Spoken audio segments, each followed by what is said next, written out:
नमस्कार मेरे प्यारे विद्यार्थियों, मैं कुमार दीपक आपका अपने YouTube channel DK tuition class में हार्दिक स्वागत करता हूं। और आज की क्लास में हम पढ़ने जा रहे हैं female reproductive system in human being.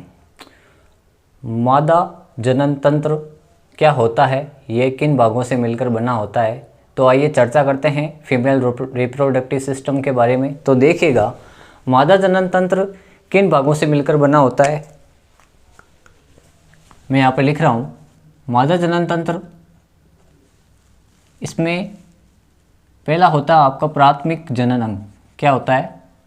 प्राथमिक जनन अंग। प्राथमिक जनन अंग।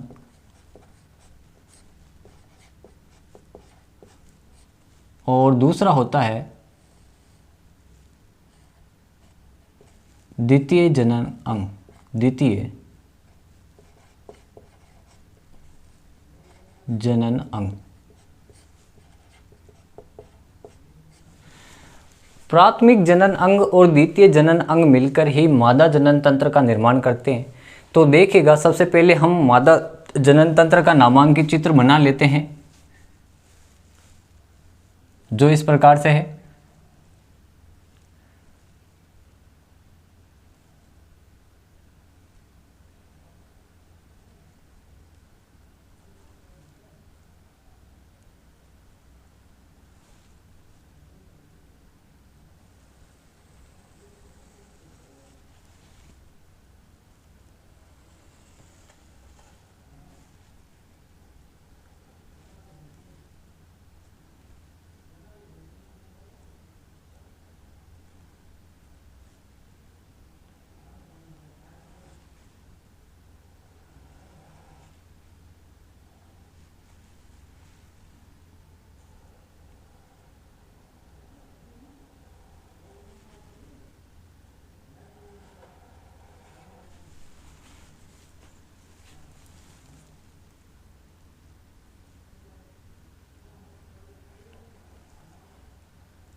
ये मादा जनन तंत्र, इसमें गर्भाशय दिया गया है और गर्भाशय की 3 परतें पाई जाती है इसमें।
ये गर्भाशय का आंतरिक स्तर होता है।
सबसे पहले इसके सारे भाग बना लेते हैं, फिर इसको नामांकित कर लेंगे।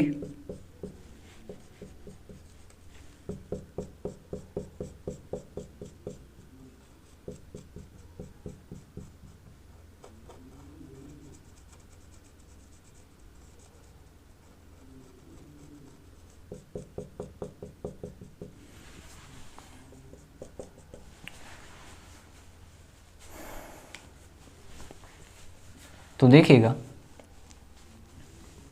ये जो ऊपर का भाग फूला हुआ भाग है वो फंडस कहलाता है।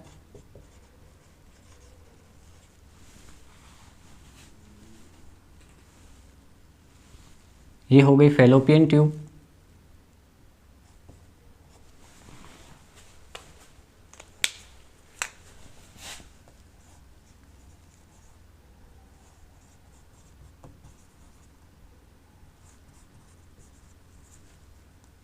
ये फैलोपियन ट्यूब हो गई। ये फैलोपियन ट्यूब 3 भागों से मिलकर बनी होगी, 3-4 भाग होते हैं इसके।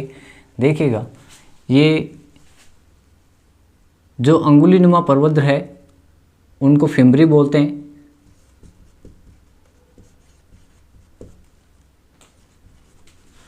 और ये होता है जो कीप के आकार का होता है, वो होता है इनफंडिबुलम। इसको बोलते हैं इनफंडिबुलम। इनफंडिबुलम।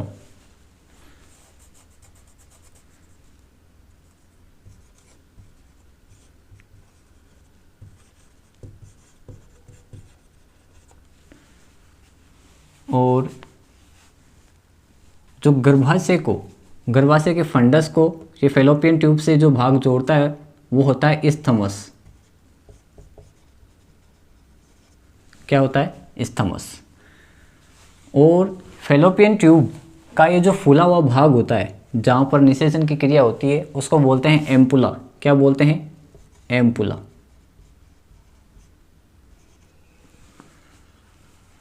ये हो गया ओवेरी,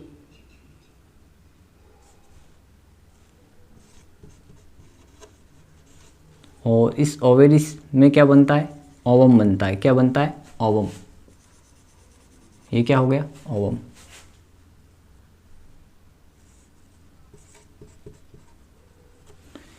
ये गर्भाशय है वो 3 परतों से मिलकर बना होता है। गर्भाशय को यूट्रस बोलते हैं। यूट्रस की 3 परतें होती है। जो बाहर की परत होती है उसको बोलते हैं पेरीमेट्रियम। क्या बोलते हैं, यूट्रस 3 परतें होती है। पहली परत जो बाह्य परत होती है उसको बोलते हैं पेरीमेट्रियम। पेरीमेट्रियम ये रही। बाहर की जो गर्भाशय परत होती है जो ये दिखाई दे रही है वो होती है पेरीमेट्रियम। और पेरीमेट्रियम के जो नीचे वाली परत है वो होती है मायोमेट्रियम। क्या होती है, मायोमेट्रियम।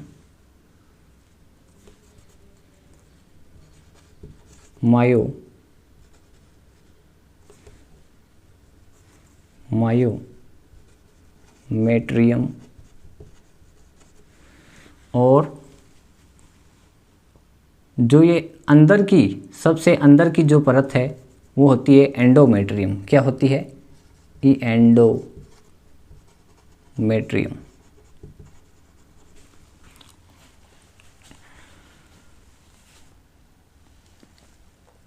ये फेमरी हो गया, इनफंडिबुलम हो गया, फेलोपियन ट्यूब हो गया, फंडस हो गया। और ये जो बीच वाला भाग होता है वो होता है गर्भाशय ग्रीवा, गर्भाशय गुहा, जिसको बोलते हैं बॉडी। क्या बोलते हैं, बॉडी। मैं लिख देता हूँ यहाँ पे, बॉडी, या जिसको बोलते हैं गर्भाशय गुहा। यहाँ से लगाकर जो यहाँ तक का भाग होता है वो होता है सर्विक्स। क्या होता है, सर्विक्स। और ये जो सर्विक्स इस योनि मार्ग में जहाँ पर खुलता है वो भाग होता है सर्विकल कैनाल। सर्विकल। और ये भाग होता है वेजाइना। वेजाइना। तो चलिए देखते हैं, इसको समझ लेते हैं। जो प्राथमिक जनन अंग है जो मादा जनन तंत्र का, उसके अंतर्गत आता है अंडाशय। क्या आता है, अंडाशय।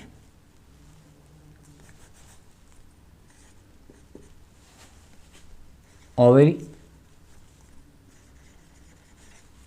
जिसको बोलते हैं अंडाशय। और द्वितीयक जनन अंग के अंदर आता है फैलोपियन ट्यूब। फैलोपियन ट्यूब, या जिसको बोलते हैं ओविडक्ट। ओविडक्ट यही आपकी होती है फैलोपियन ट्यूब होती। फैलोपियन ट्यूब को बोलते हैं ओविडक्ट। फैलोपियन ट्यूब का हिंदी में नाम है अंडवाहिनी। क्या है, अंडवाहिनी। दूसरा भाग है इसका, देखिए ये आपकी यहाँ से लगाकर फिमरी से लेकर जो स्तमस का भाग है, स्तमस तक का भाग है, उसमें क्या क्या चीज़ आती है। एक तो फिमरी हो गया, इनफंडिबुलम, फिर ये जो फुला हुआ भाग है वो हो गया एम्पुला। क्या हो गया, एम्पुला। और स्तमस, ये रहा स्तमस।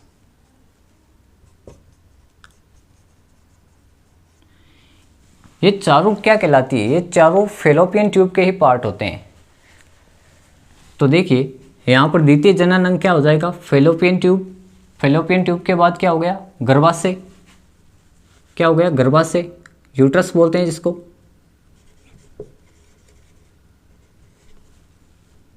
गर्भाशय। तीसरा वेजाइना, योनि। चौथा है ग्रंथियां। ग्रंथियां कौन कौन सी हो जाएगी, देखिएगा, GALAND, ग्लैंड। ग्रंथियां कौन सी हो जाएगी, इसमें कौन कौन सी ग्रंथियां पाई जाती है वो देखते हैं। तो इसमें सबसे पहले प्रकार की ग्रंथि पाई जाती है बार्थोलियन ग्रंथि। बार्थोलियन ग्रंथि। उसके बाद पाई जाती है पैराइटल ग्रंथि। पैराइटल ग्रंथि। और फिर होती है इसमें रेक्टल ग्रंथि। रेक्टल ग्रंथि।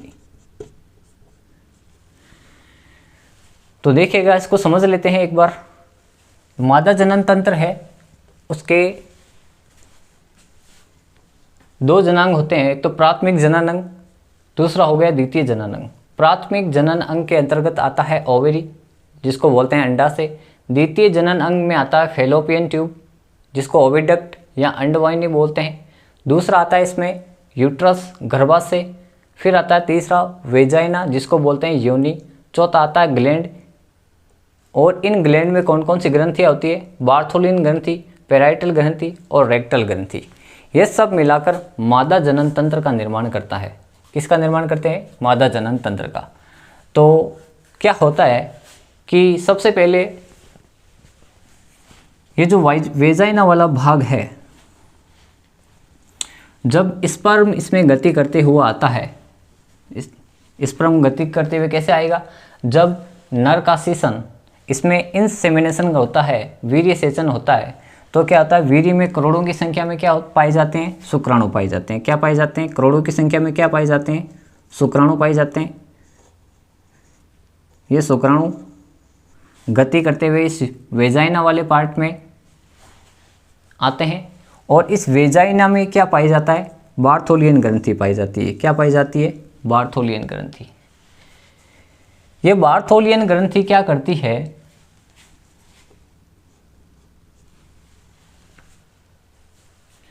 एक क्षारीय द्रव का स्त्रावन करती है, जो इस वेजाइना के मार्ग को चिपचिपा बनाती है। वेजाइना के मार्ग को क्या बनाता है, चिपचिपा बनाता है। और इस वेजाइना के अम्लीय प्रभाव को ख़त्म करता है, क्योंकि वेजाइना को जो माध्यम है वो अम्लीय होता है। अगर अम्लीय माध्यम है इसका, तो जब शुक्राणु गति करते हुए यहाँ पर आएंगे तो वो अम्लीय माध्यम में ज़्यादा देर तक जीवित नहीं रह पाते हैं, क्योंकि अम्लीय माध्यम में ये ज़्यादा देर तक जीवित नहीं रह सकते। इसलिए बार्थोलियन ग्रंथि से जो स्त्राव होता है वो क्या करता है, इस वेजाइना के अम्लीय माध्यम को ख़त्म कर देता है और इसको क्षारीय बनाता है, जो शुक्राणुओं को लंबे समय तक जीवित रहने में मदद करता है। फिर ये शुक्राणु गति करते हुए इस सर्वाइकल कैनाल से होते हुए इस गर्भाशय में आ जाते हैं। और गर्भाशय में तरल पदार्थ पाया जाता है श्लेष्मा, जो शुक्राणुओं को गति करने में मदद करता है। शुक्राणु अपनी पूंछ के द्वारा ऐसे गति करते हुए इस फैलोपियन ट्यूब की ओर आगे बढ़ते जाते हैं। और जब ये फैलोपियन ट्यूब्स में यहाँ पर एम्पुला वाला भाग में शुक्राणु आ जाता है, तो क्या होता है कि जब फीमेल में पीरियड टाइम आता है, जो कि 28 दिन का आता है, प्राइमेट्स जो मादाएं होती है उनमें 28 दिन का रज्जो चक्र, आतरो चक्र, मेंस्ट्रुअल साइकिल या जिसको मासिक चक्र या पीरियड टाइम बोला जाता है, उसके 14वें दिन क्या होता है, इस अंडाशय से अंडाणु निकलता है। क्या निकलता है, इस अंडाशय से अंडाणु निकलता है। अंडाशय से अंडाणु निकलने की क्रिया को बोलते हैं अंडोत्सर्ग। क्या बोलते हैं, अंडोत्सर्ग। और अंडोत्सर्ग के दौरान 14वें दिन से क्या निकलता है, प्रत्येक एक अंडाशय से हर महीने में किसी भी एक अंडाशय से एक अंडाणु निकलता है और वो अंडाणु इस अंडाशय की भित्ति को फोड़ता हुआ बाहर निकलता है। जब अंडाशय की पुट्टिका फटती है तो असहनीय दर्द होता है और ये जो कीपनुमा आकृति दिखाई दे रही है आपको, जिसको मैंने इनफंडिबुलम लिखा है। इनफंडिबुलम में देखिएगा आगे की ओर कुछ अंगुली जैसे संरचना निकले हुए हैं। ये अंगुली जैसे संरचना क्या करती है, जैसे ही अंडाशय से अंडाणु निकला तो उस अंडाणु को अपनी ओर आकर्षित कर लेती है। जैसे मैं इस इनफंडिबुलम को आपके सामने ऐसे बना रहा हूँ, देखिएगा ये इस प्रकार से होता है, इस प्रकार से होता है। ये अंगुली जैसे परवद्र होते हैं और इसके बीच में एक छेद होता है जो कि फैलोपियन ट्यूब के अंदर खुलता है। अब जैसे ही अंडाशय से अंडाणु निकला तो ये क्या करता है, यहाँ बीच में छेद होता है तो ये फिमरी उसको क्या करती है, अपनी ओर आकर्षित कर लेती है और इस छेद से होते हुए वो कहाँ निकल जाता है, इस फैलोपियन ट्यूब के अंदर आ जाता है। अब 14वें दिन जब यहाँ पर अंडोत्सर्ग की क्रिया होती है और 14वें दिन यह अंडाशय से अंडाणु निकलकर इस फैलोपियन ट्यूब में आ जाता है और फैलोपियन ट्यूब की इस एम्पुला वाला भाग में आ जाता है, क्योंकि निषेचन की क्रिया फैलोपियन ट्यूब में होती है, लेकिन फैलोपियन ट्यूब के कौन से भाग में होती है, फैलोपियन ट्यूब के एम्पुला वाले भाग में होती है। तो देखिएगा यहाँ पर शुक्राणु व अंडाणु का निषेचन होता है, फर्टिलाइजेशन होता है, तो कहाँ पर होता है, एम्पुला वाले भाग में होता है। और ये दोनों मिलकर संलित होकर क्या बना लेते हैं, जाइगोट बना लेते हैं। क्या बना लेते हैं, जाइगोट बना लेते हैं। वो जाइगोट क्या होता है, जाइगोट बनने के पश्चात इस एंडोमेट्रियम की गुहा में वो स्थापित हो जाता है और 9 महीने के बाद एक परिपक्व शिशु का जन्म होता है। तो ये आपका जनन तंत्र है। तो सबसे पहले इनके एक एक भाग के बारे में चर्चा कर लेते हैं। तो ये ओवेरी है, अंडाशय से क्या निकलता है, अंडाशय से क्या निकलता है, हर महीने में प्रत्येक अंडाशय से एक अंडाणु निकलता है, चाहे तो लेफ्ट वाले से निकले चाहे राइट वाले से निकले। एक अंडाशय से एक ही बार निकलता है। तो देखिएगा ओवेरी से क्या निकलता है, ओवम निकलता है। क्या निकलता है, ओवम। कब निकलता है, 14वें दिन। 14वें दिन क्या निकलता है, ओवम निकलता है। और अंडाशय से ओवम निकलने की प्रोसेस को बोलते हैं अंडोत्सर्ग। क्या बोलते हैं, अंडोत्सर्ग। इस अंडाशय से, ये अंडाशय रहा, अंडाशय की जब फॉलिकल फटती है और इससे अंडाणु रिलीज होता है, तो अंडाशय से 14वें दिन जब ओवम निकलता है तो ये क्रिया क्या कहलाती है, अंडोत्सर्ग कहलाती है। मतलब अंडाणु से क्या निकलता है, अंडाशय से क्या निकलता है, अंडाणु। अंडाशय से अंडाणु निकलने की प्रक्रिया को ही अंडोत्सर्ग कहते हैं। और अंडोत्सर्ग की क्रिया कौन से हार्मोन द्वारा प्रेरित की जाती है वो मैं यहाँ पे लिख रहा हूँ। तो देखिएगा यहाँ पर अंडोत्सर्ग की क्रिया को प्रेरित करने वाले हार्मोन कौन से हो गए, LH और LH, सॉरी FSH। कौन सा हो जाएगा यहाँ पर, FSH और LH। FSH की फुल फॉर्म हो जाएगी, FSH कौन सा हार्मोन है, FSH हार्मोन। और दूसरा हो जाएगा आपका LH हार्मोन। FSH की फुल फॉर्म होती है, FSH hormone follicle stimulating hormone कहा जाता है। इसको क्या कहा जाता है, फॉलिकल स्टिमुलेटिंग हार्मोन। ये क्या करता है, देखिएगा मैं यहाँ पे लिख रहा हूँ, फॉलिकल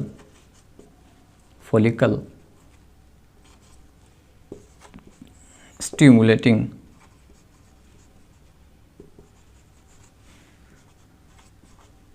हार्मोन। और ये हो जाएगा LH। LH को बोलते हैं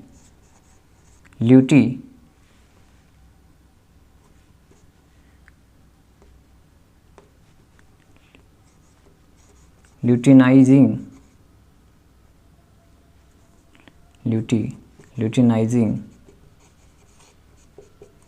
हार्मोन। यानी कि अंडाशय से अंडाणु निकलने की क्रिया को प्रेरित करने वाले हार्मोन कौन से हो गए, FSH और LH। FSH की फुल फॉर्म हो जाएगी फॉलिकल स्टिमुलेटिंग हार्मोन, और LH हो जाएगा ल्यूटिनाइजिंग हार्मोन। ये क्या करते हैं कि अंडाशय की पुट्टिका को फोड़ने के कार्य करता है, जिससे अंडाशय से क्या रिलीज हो जाता है, ओवरी से क्या रिलीज हो जाता है, ओवम रिलीज हो जाता है। और ये ओवम अंडाशय से 14वें दिन रिलीज होता है। कब रिलीज होता है? 14वें दिन रिलीज होता है। अब देखते हैं कि ओवम अंडाशय से कौन कौन से हार्मोन निकलते हैं। ये तो अंडोत्सर्ग की क्रिया को प्रेरित करने वाले हार्मोन हो गए। अंडाशय से कौन कौन से हार्मोन निकलते हैं? देखो, हार्मोन अंडाशय से कौन कौन से हार्मोन निकलते हैं और अंडोत्सर्ग की क्रिया को कौन कौन से हार्मोन प्रेरित करते हैं, दोनों अलग अलग क्वेश्चन है। अगर पूछ ले कि अंडोत्सर्ग की क्रिया को प्रेरित करने वाले हार्मोन कौन कौन से हो गए, तो कौन से हो जाएंगे? FSH और LH हार्मोन हो जाएंगे। अब पूछ ले कि अंडाशय से कौन कौन से हार्मोन निकलते हैं, तो देखिएगा अंडाशय से 3 प्रकार के हार्मोन निकलते हैं। मैं यहाँ से लिख रहा हूँ।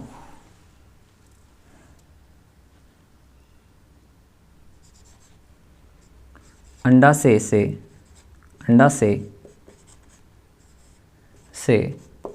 स्रावित हार्मोन कौन कौन से हो जाएंगे अंडाशय से स्रावित हार्मोन? पहला हो जाएगा आपका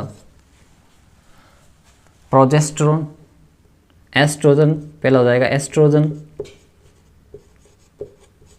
दूसरा हो जाएगा प्रोजेस्टेरोन, प्रोजेस्टेरोन, और तीसरा हो जाएगा रिलैक्सिन। क्या हो जाएगा? Relaxin hormone. अंडाशय से 3 प्रकार के हार्मोन निकलते हैं, जो मैं यहाँ पे लिख चुका हूँ, एस्ट्रोजन, प्रोजेस्टेरोन और रिलैक्सिन। एस्ट्रोजन हार्मोन क्या कार्य करता है, प्रोजेस्टेरोन क्या कार्य होता है, और रिलैक्सिन हार्मोन क्या कार्य करता है, तो देख लेते हैं। यहाँ पर रिलैक्सिन क्या करता है, एस्ट्रोजन क्या करता है, प्रोजेस्टेरोन क्या करता है। एस्ट्रोजन का कार्य होता है, इस एस्ट्रोजन का कार्य क्या होता है कि मादा में द्वितीयक लैंगिक लक्षणों को प्रेरित करता है। क्या करता है? द्वितीयक लैंगिक लक्षणों को प्रेरित करता है, जैसे आवाज़ का पतला होना, स्तन ग्रंथियों का विकास होना, जननांगों पर बाल आना, त्वचा का कोमल होना। ये सारे केस किसके हैं? एस्ट्रोजन के हैं। ये एस्ट्रोजन ही एक ऐसा हार्मोन है जो मादा में द्वितीयक लैंगिक लक्षणों को प्रेरित करता है। तो मैं लिख देता हूँ यहाँ पर कि मादा में द्वितीयक लैंगिक लक्षणों को प्रेरित करता है। द्वितीयक लैंगिक लक्षण को प्रकट करता है। द्वितीयक लैंगिक लक्षण कौन कौन से हो गए, पता चल गया। मादा में कौन कौन से द्वितीयक लैंगिक लक्षण होते हैं? जैसे उसके शरीर में वसा का संचय हो जाएगा। वसा का संचय कहाँ पे होता है? जैसे मान लो हिप वाले भाग है, वहाँ पे हिप थोड़े भारी हो जाते हैं, और स्तन ग्रंथियों के आसपास भी वसा का जमाव हो जाता है। स्तन ग्रंथियों के विकास में भी सहायक होता है। आवाज़ उनकी पतली हो जाती है, और चेहरे पे बाल रहित हो जाते हैं, उनकी बॉडी पे बाल नहीं होते हैं। ये एस्ट्रोजन हो गया, द्वितीयक लैंगिक लक्षण हो गया। जैसे उनकी जननांग है, जननांग के क्षेत्र थोड़े हल्के डार्क हो जाते हैं। फिर प्रोजेस्टेरोन की बात करते हैं कि प्रोजेस्टेरोन हार्मोन का क्या कार्य होता है। तो इस प्रोजेस्टेरोन का क्या कार्य होता है कि ये मादा में MC पीरियड टाइम को कंट्रोल करता है। पीरियड टाइम का नियमन कौन करता है? यही करता है। अगर प्रोजेस्टेरोन हार्मोन बन रहा है तो पीरियड टाइम, अगर प्रोजेस्टेरोन की कमी हो जाती है उसमें, तो क्या होता है मैं आपको यहाँ पर बता दूंगा अभी कि प्रोजेस्टेरोन की अगर उसमें कमी हो गई तो क्या होता है कि ये जो गर्भाशय का जो एंडोमेट्रियम है, वो इसकी सांद्रता कम होने के कारण क्या होता है, इसकी जो कोशिकाएं हैं, रक्त कोशिकाएं और श्लेष्मा है, वो टूट के विघटित हो जाती है और ब्लड के रूप में बाहर निकलने लगती है, जिसी को पीरियड टाइम बोलते हैं। मैं बता दूंगा यहाँ पर कि क्या होता है। देखिएगा, ये एस्ट्रोजन है जो कि द्वितीयक लैंगिक लक्षण को प्रेरित करता है। प्रोजेस्टेरोन MC पीरियड को कंट्रोल करता है। और जो रिलैक्सिन हार्मोन है, वो क्या करता है? रिलैक्सिन हार्मोन है वो क्या करता है कि मादा में जब प्रसव क्रिया होती है, जब 9 माह के बाद उसके शरीर से बच्चा बाहर निकलता है, तो ये क्या करता है? रिलैक्सिन हार्मोन प्यूबिक सिम्फाइसिस जो जोड़ होता है, यहाँ पर जो योनि मार्ग के साइड में जो हड्डियाँ होती है, जो प्यूबिक सिम्फाइसिस जोड़ होता है उसको क्या करता है, चौड़ा करता है, जिससे बच्चा आसानी से योनि मार्ग से बाहर निकल जाता है। तो मैं यहाँ पे लिख देता हूँ, रिलैक्सिन हार्मोन क्या करता है कि प्रसव के समय प्यूबिक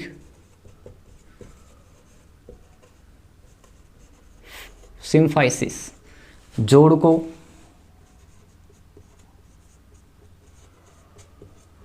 चौड़ा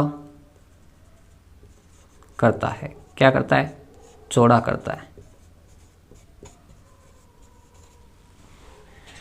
एक बार फिर से देख लेते हैं कि अंडा से प्राथमिक जनन अंग हो गया, इसका अंडा से ओवरी बोलते हैं, ओवरी से ओवम निकलता है, 14वें दिन अंडोत्सर्ग की क्रिया होती है। अंडोत्सर्ग को प्रेरित करने वाले हार्मोन कौन कौन से हो गए, FSH और LH, फॉलिकल स्टिमुलेटिंग हार्मोन और ल्यूटिनाइजिंग हार्मोन, ये अंडोत्सर्ग की क्रिया को प्रेरित करते हैं, जो कि मादा में, प्राइमेट मादाओं में 14वें दिन होती है।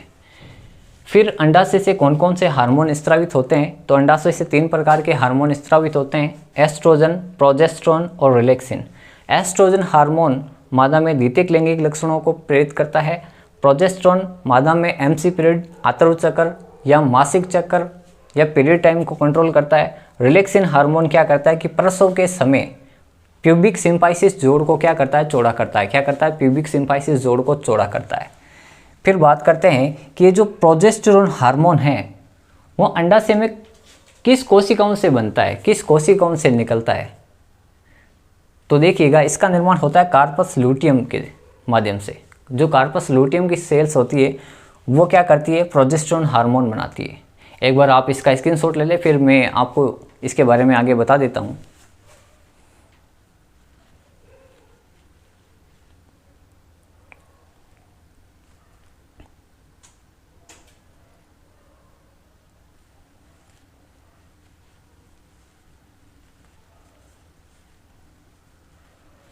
चलो बढ़ते हैं आगे।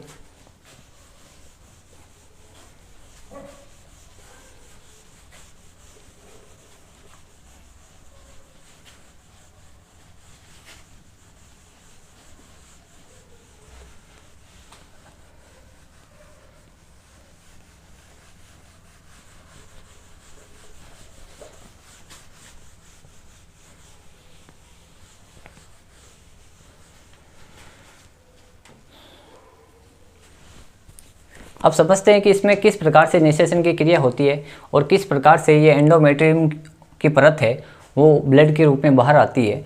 तो मैं बताता हूँ कि निषेचन की क्रिया कैसे होती है। इसमें मैं यहाँ पे लिख रहा हूँ, निषेचन की क्रिया। निषेचन क्रिया क्या होगा, सबसे पहले नर के सिसन के माध्यम से यहाँ पर क्या किया जाएगा, वीर्य के अंदर नर का सिसन क्या करेगा, वीर्य स्खलित करेगा, जिसको बोलते हैं इंसेमिनेशन। क्या बोलते हैं, इंसेमिनेशन। इंसेमिनेशन के माध्यम से यहाँ पर नर का सिसन अंदर आएगा और यहाँ पर वीर्य स्खलित कर देगा वेजाइने वाले भाग में। और वीर्य में करोड़ों की संख्या में क्या पाए जाते हैं, शुक्राणु पाए जाते हैं। तो मैं लिख देता हूँ यहाँ पर, निषेचन की क्रिया में सबसे पहले क्या होगा, नर के पेनिस या सिसन द्वारा, नर के सिसन, जिसको पेनिस द्वारा क्या किया जाएगा, पेनिस द्वारा क्या किया जाता है, वीर्य स्खलित किया जाता है। क्या किया जाता है, वीर्य स्खलित किया जाता है, वीर्य स्खलित किया जाता है। वीर्य सिसन क्या करता है, वीर्य को कहाँ डालता है, योनि में डालता है। कहाँ पे डालता है, योनि में, जिसको वेजाइना बोलते हैं। वेजाइना वाले भाग में क्या आता है, वीर्य आ जाता है। और इस वीर्य में क्या पाया जाता है, स्पर्म पाए जाते हैं, करोड़ों की संख्या में होते हैं स्पर्म, जिसको बोलते हैं शुक्राणु। क्या बोलते हैं, शुक्राणु। क्वेश्चन पूछ ले कि शुक्राणु के कौन से भाग में माइटोकॉन्ड्रिया पाया जाता है। क्या पाया जाता है, माइटोकॉन्ड्रिया। तो शुक्राणु के मध्य भाग में क्या पाया जाता है, मध्य भाग में माइटोकॉन्ड्रिया पाया जाता है। माइटोकॉन्ड्रिया पाया जाता है। शुक्राणु के मध्य भाग में क्या पाया जाता है, माइटोकॉन्ड्रिया। ये माइटोकॉन्ड्रिया क्या करता है, शुक्राणु को गति करने के लिए ऊर्जा प्रदान करता है। और ये जो स्पर्म है वो इस वेजाइना वाले भाग में आ जाते हैं, योनि मार्ग में आ जाते हैं, और योनि से गति करते हुए ये कहाँ पे चले जाते हैं, इस गर्भाशय में चले जाते हैं। कहाँ चला जाता है स्पर्म चला जाएगा गर्भाशय में। देखिएगा मैं यहाँ लिख रहा हूँ, स्पर्म आ जाएगा गर्भाशय में, यूट्रस में आ जाएगा, गर्भाशय में आ गया। और गर्भाशय से ये कहाँ जाता है, गर्भाशय से ये गति करते हुए, देखो यहाँ पर देखिए क्या होता है कि करोड़ों की संख्या में शुक्राणु आते हैं, लेकिन यहाँ का माध्यम क्या होता है, अम्लीय होता है।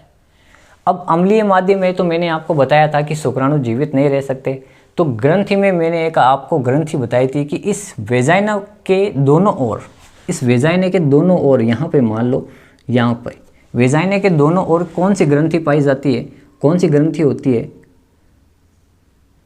ये ग्रंथि होती है, इसका नाम लिख रहा हूँ मैं, बार्थोलियन ग्रंथि। क्या होती है, बार्थोलियन ग्लैंड। ये क्या करती है, एक चिपचिपे स्त्राव को योनि में स्खलित करती है, जिससे योनि का मार्ग है वो क्या हो जाता है, चिपचिपा हो जाता है, जो शुक्राणुओं को गति करने में मदद करता है। साथ के साथ ही ये योनि के अम्लीय माध्यम को कैसे बनाता है, क्षारीय बनाता है। तो देखिए गर्भाशय में आ गया ना, गर्भाशय में आ गया, पहले यहाँ पे लिख लेते हैं, स्पर्म आ जाता है वेजाइना में, स्पर्म आ गया वेजाइना,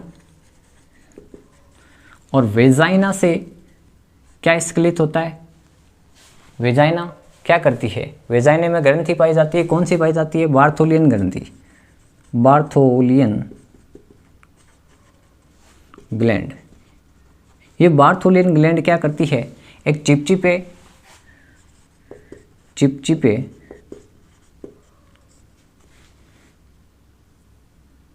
तरल का स्त्रावन करती है, चिपचिपे तरल का स्त्रावन, जो क्या करता है कि वेजाइना के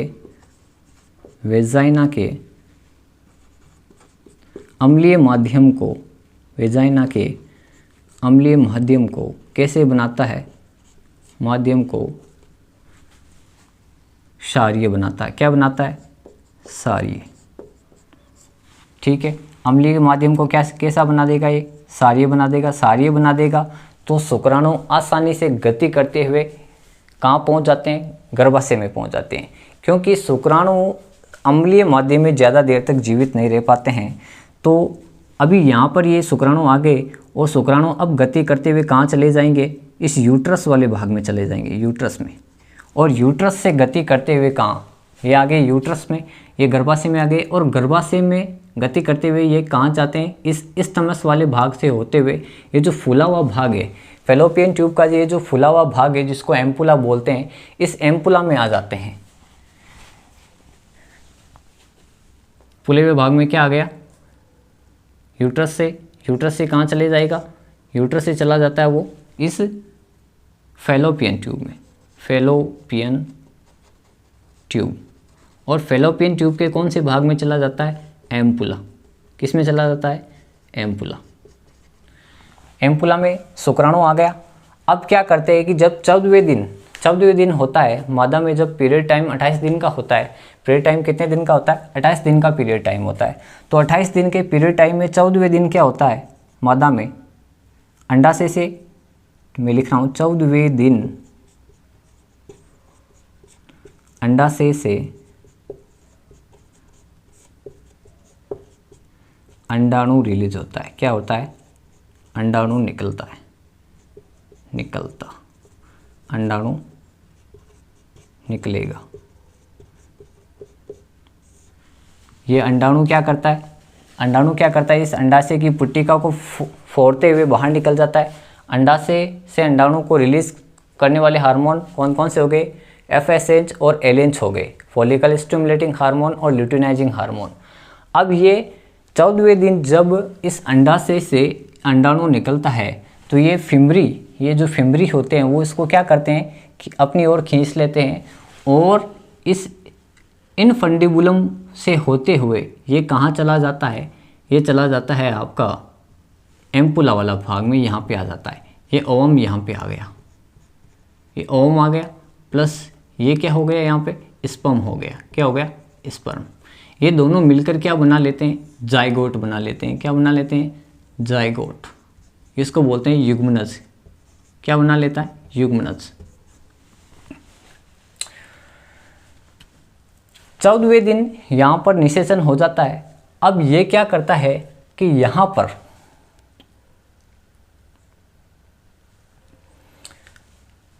ये जो अंडाणु है 14वें दिन यहाँ से रिलीज होता है। तो 14 से लेकर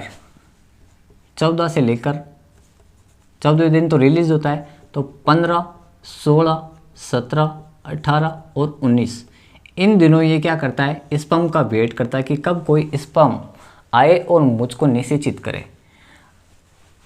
मान लो कि इन दिनों 15, 16, 17, 18 और 19 इन दिनों कोई स्पर्म कोई शुक्राणु आकर इसे निषेचित कर दे, तब तो निषेचन की क्रिया हो जाएगी और यहाँ पर जाइगोट बन जाएगा।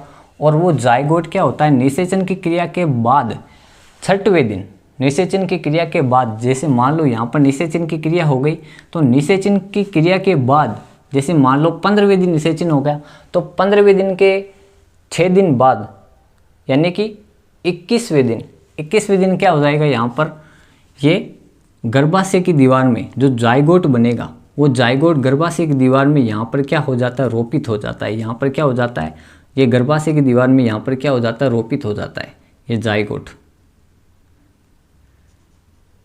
जाइगोट यहाँ पर रोपित हो गया। यहाँ पर रोपित हो गया। देखो ये जो एंडोमेट्रियम है वो कैसे बनती है कि जब अंडोत्सर्ग की क्रिया होती है तो अंडाशय से मैंने आपको बताया था एस्ट्रोजन, प्रोजेस्टेरोन और रिलैक्सिन हार्मोन निकलता है। तो जो प्रोजेस्टेरोन हार्मोन निकलता है वो प्रोजेस्टेरोन हार्मोन क्या करता है, इस एंडोमेट्रियम की भित्ति का निर्माण करता है।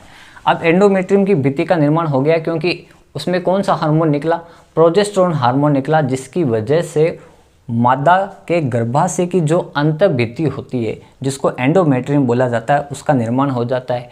ये बहुत ही ज़्यादा छोटी छोटी पेशियों की बनी होती है और इसमें श्लेष्मा ग्रंथियाँ भी पाई जाती है, जिसकी वजह से भ्रूण इसमें चिपक जाता है और उसका परिवर्धन होता है।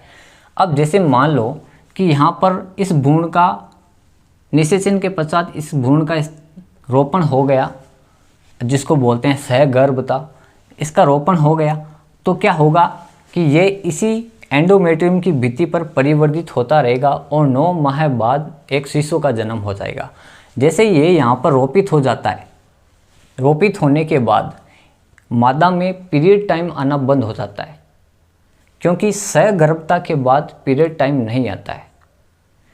लेकिन क्या होता है कि बाय द वे मान लो ये 14वें दिन यहाँ पर अंडाशय से अंडाणु निकला और कोई भी स्पर्म इसको निषेचित नहीं कर पाता है, कोई भी स्पर्म इसको निषेचित नहीं कर पाता है, यहाँ पर कोई भी प्रकार का शुक्राणु नहीं पहुँचता है इसको निषेचन की क्रिया के लिए। तो क्या होता है कि ये जो अंडाशय है वो गति करता हुआ, ओवम है वो गति करता हुआ इस गर्भाशय में पहुँच जाता है और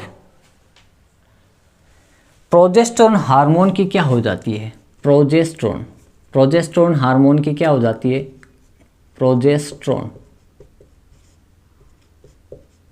प्रोजेस्टेरोन हार्मोन की सांद्रता क्या हो जाती है, कम हो जाती है, जिसकी वजह से क्या होती है कि ये जो एंडोमेट्रियम की भित्ति है वो विघटित होती है और टूट जाती है और ये जो ओवम है वो भी क्या होता है, इसका भी विदलन हो जाता है और ये दोनों टूट के इस योनि मार्ग से बाहर निकलता है ब्लड के रूप में। किसके रूप में बाहर निकलता है, ब्लड के रूप में बाहर निकलता है, जिसको बोलते हैं पीरियड टाइम। क्या बोलते हैं, पीरियड टाइम, जिसको बोलते हैं मेंस्ट्रुअल साइकिल,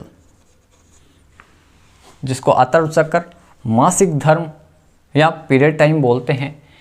ये पीरियड टाइम क्या होता है कि मादा में 28वें दिन क्या होता है, उसमें ब्लीडिंग होती है और कम से कम मादा में 5 से 7 दिनों तक क्या होती है, उसमें ब्लीडिंग होती है। क्या होती है? ब्लीडिंग होती है।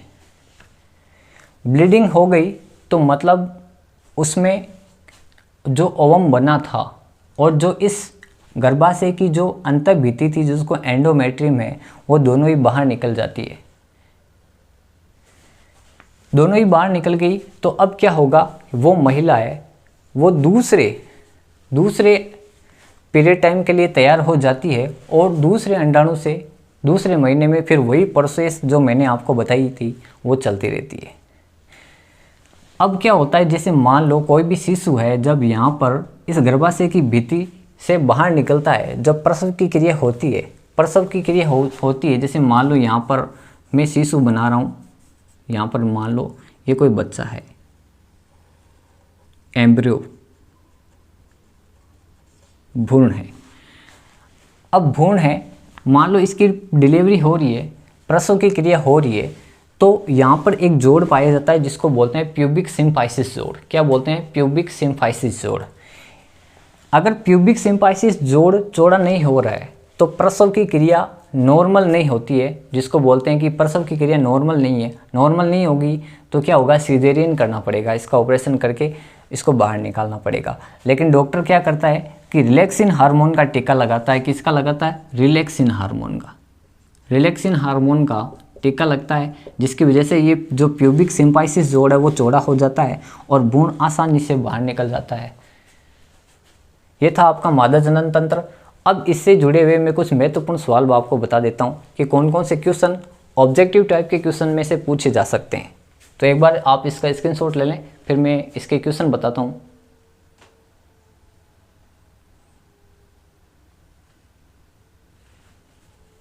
चलो बढ़ते हैं आगे, ऑब्जेक्टिव टाइप क्वेश्चन देख लेते हैं।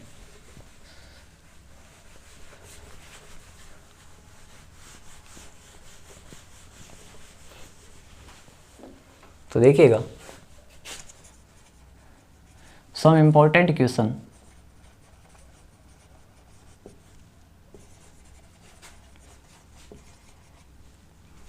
Bye female reproductive system.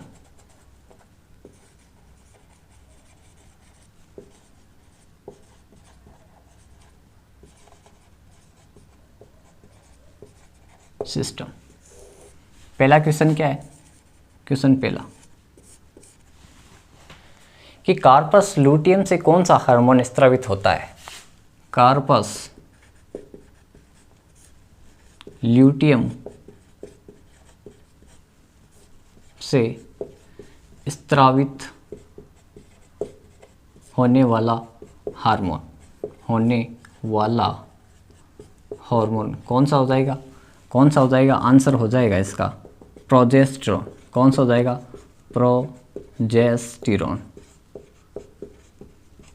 Progesterone hormone. Question number second, अंडोत्सर्ग की क्रिया को प्रेरित करने वाले हार्मोन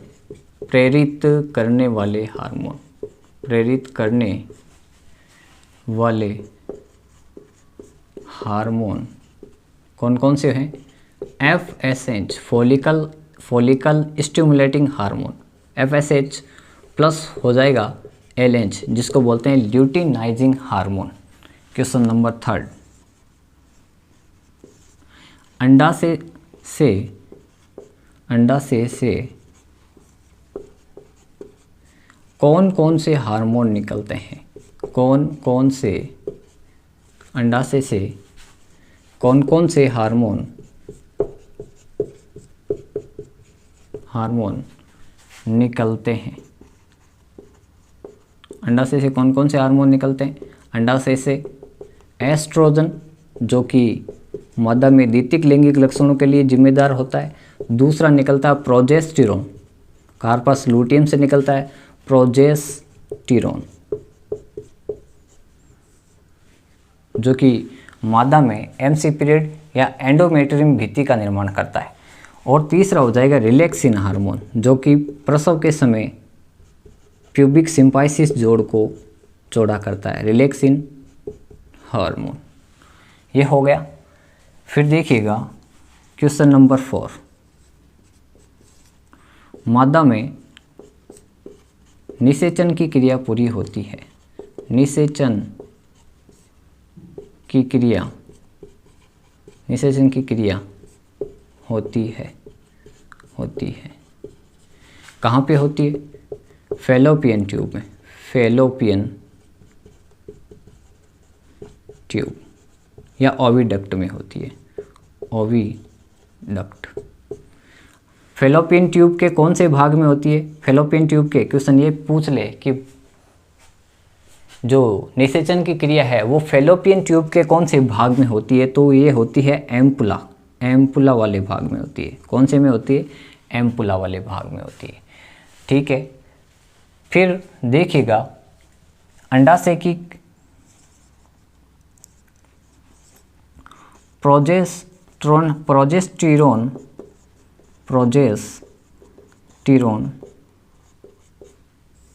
हार्मोन की सांद्रता कम होने पर क्या होता है?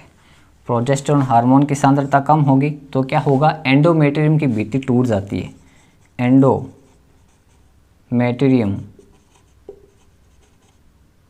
की दीवार का क्या होता है? विघटन होता है और क्या आ जाता है उसमें? पीरियड टाइम आ जाता है। Period time. ठीक है। फिर क्वेश्चन पूछ ले कि योनि के अम्लीय माध्यम को क्षारीय माध्यम में बदलने वाली ग्रंथि कौन सी हो जाएगी? क्वेश्चन नंबर 6, योनि यानी वेजाइना, अम्लीय माध्यम को क्षारीय बनाती है। कौन सी ग्रंथि बनाती है? बार्थोलिन ग्रंथि। कौन सी बनाती है? बार्थोलिन ग्रंथि। तो ये आपके मादा जनन तंत्र था और इससे जुड़े हुए बेहतरीन क्वेश्चन थे। अगर आपको ये क्लास अच्छी लगी हो तो मेरे वीडियो को लाइक, कमेंट्स और शेयर ज़रूर करें और आगे से आगे वीडियो को भेजें ताकि मेरे चैनल को सपोर्ट मिले। ऐसे ही बायोलॉजी की इंटरेस्टिंग क्लास के लिए मेरे चैनल को लाइक, कमेंट और शेयर करें। आप इसी तरह से अपनी तैयारी को जारी रखें। मिलते हैं एक अगले वीडियो में नई क्लास के साथ। तब तक के लिए मैं आपसे विदा लेता हूँ। धन्यवाद।